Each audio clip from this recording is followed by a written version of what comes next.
Branch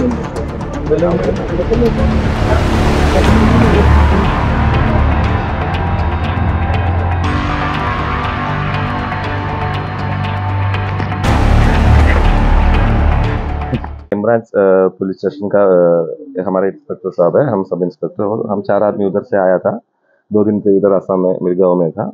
इधर आके हम CDSP साहब से मिला और पुलिस स्टेशन सब इंस्पेक्टर उससे भी जाके मिला और उसका पूरा सपोर्ट से आज हमने उसका साइबर क्राइम का अपराधी को आज इधर अरेस्ट किया है।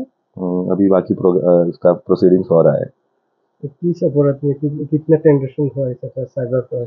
इधर केरला का फेडरल बैंक का एक बैंक है, उधर केरला फेडरल बैंक, उसका हेड ऑफिस आलुवा है एर्नाकुलम में। उसका एक स्कैपिया अकाउंट है, स्कैपिया का एप्लीकेशन है। स्कैपिया एप्लीकेशन थ्रू इन लोगों ने 27 crore rupees, total 27 crore rupees hijack किया है।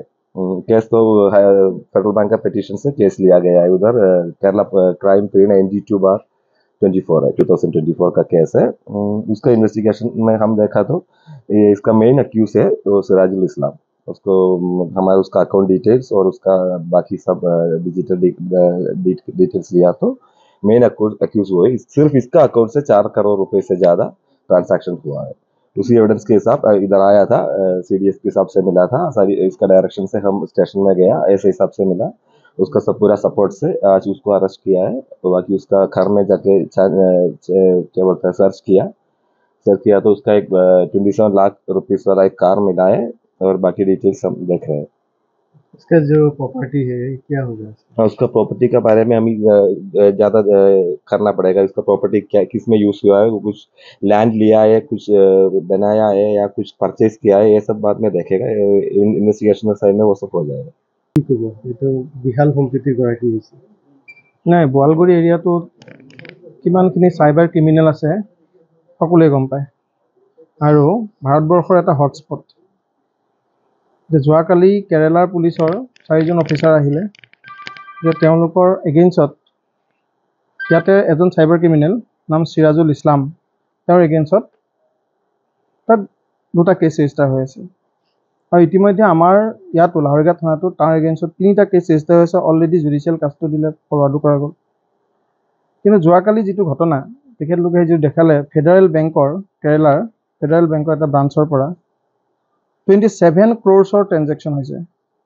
আৰু কেনেকৈ হৈছে ট্ৰেনজেকশ্যনটো, বিভিন্ন মানুহৰ ভাল চিভিল স্ক'ৰ চাই তেওঁলোকে পেন নাম্বাৰ লৈছে, সেইখিনি তেওঁলোকে পেন কাৰ্ডটো ফ্ৰড কৰি পেলাই বনাইছে, চিমিলাৰলি আধাৰ কাৰ্ড বনাইছে আৰু ফেডাৰেল বেংক, HDFC বেংক, বিভিন্ন ব্ৰাঞ্চৰ পৰা বেংকৰ পৰা লোন লৈছে। টোটেল 27 ক্ৰ'ৰ্ছ আৰু সিৰাজুল ইছলামৰ একাউণ্টৰ পৰা টোটেল 4 কোটি ট্ৰেনজেকশ্যন হৈছে।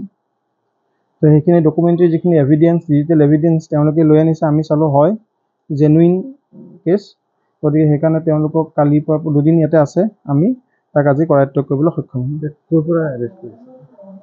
একচুৱেলি সিৰাজুল ইছলামৰ বহুতখিনি প্ৰপাৰ্টি আছে, চাইবাৰ কৰি যথেষ্টখিনি প্ৰপাৰ্টি বনাইছে।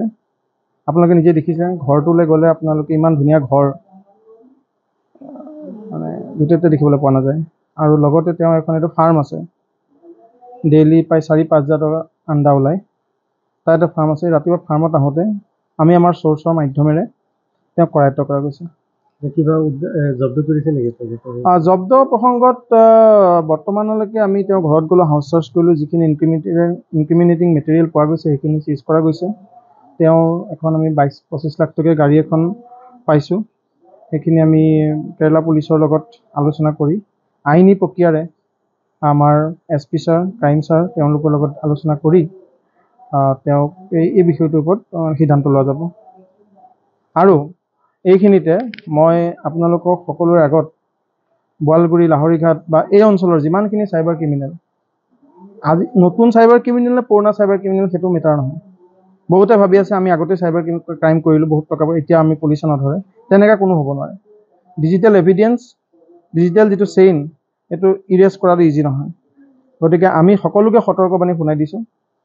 মাননীয় SP ছাৰে এতিয়া ক'লে, অসম জিলাৰ SP হিচাপেও মই সকলোকে এইটো আহ্বান জনাইছোঁ আৰু এটা ষ্ট্ৰিক্টলি ৱাৰ্ণ কৰিব বিচাৰিছোঁ যে নতুন পুৰণি বুলি কোনো কথা নাই। যোনে চাইবাৰ ক্ৰাইম কৰি অজস্ৰ ধন সম্পত্তি কৰিছে, আমি সকলোখিনি বাজেয়াপ্ত কৰি ব্যৱস্থা কৰা যাব আইনী মাধ্যমেৰে।